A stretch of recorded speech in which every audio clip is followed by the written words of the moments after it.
नमस्कार दोस्तों, न्यास इंस्टीट्यूट में आपका स्वागत है। तो आज के लेक्चर में हम जानेंगे भारत की उस काली अवधि के बारे में जो 25 जून 1975 से 21 मार्च 1977 तक लगे आपातकाल के रूप में जाना जाता है। जैसा कि हम जानते हैं कि उस वक्त रहे राष्ट्रपति फ़खरुद्दीन अली अहमद ने तत्कालीन भारतीय प्रधानमंत्री इंदिरा गांधी के कहने पर भारतीय संविधान के अनुच्छेद 352 के अनुसार आपातकाल की घोषणा की थी, जो भारत के इतिहास में सबसे विवादित और अलोकतांत्रिक विषय रहा है। आपातकाल के दौरान चुनाव को स्थगित कर दिया गया तथा नागरिकों के अधिकारों को समाप्त कर दिया गया। साथ ही प्रेस की स्वतंत्रता पर पाबंदी लगा दी गई।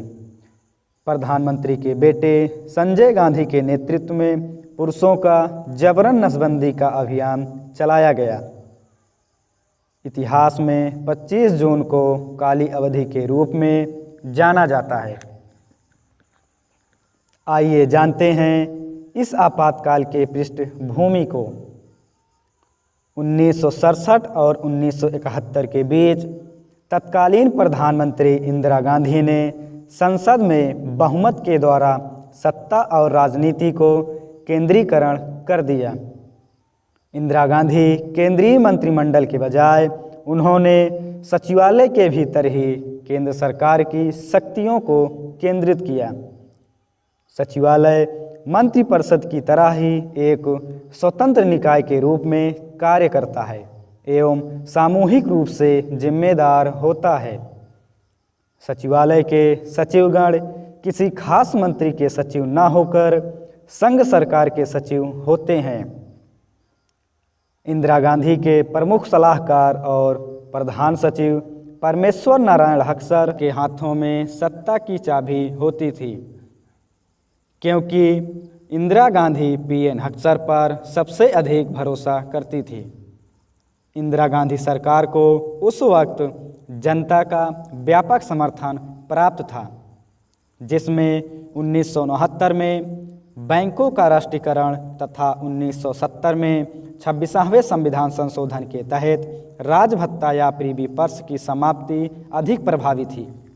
आपको बताते चले कि राजभत्ता भारत में विलय रियासतों के शासक परिवार को दिया जाने वाला एक समझौते के तहत भुगतान था।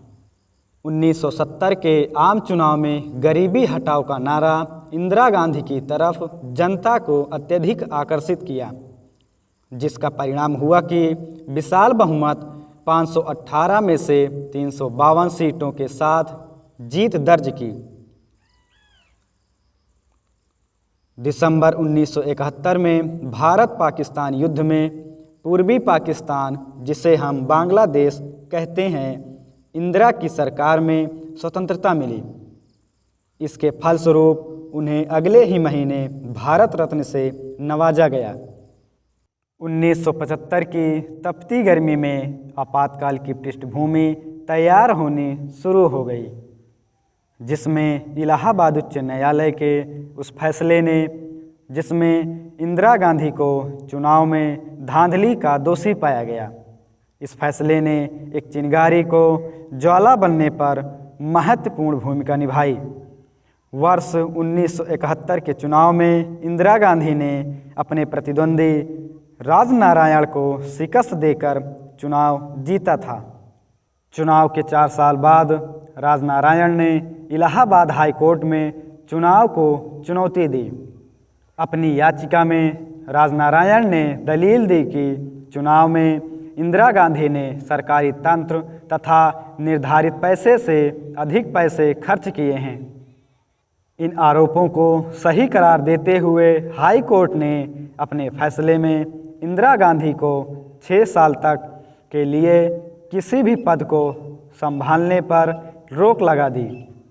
इंदिरा गांधी ने इस फैसले को नकारते हुए सुप्रीम कोर्ट में जा पहुंची, लेकिन सुप्रीम कोर्ट ने फैसले को बरकरार रखा तथा पीएम की कुर्सी पर बने रहने दिया। जनता पार्टी के नेता जयप्रकाश नारायण ने सरकार को हटाने का आह्वान किया तथा बड़े पैमाने पर क्रांति को समर्थन दिया।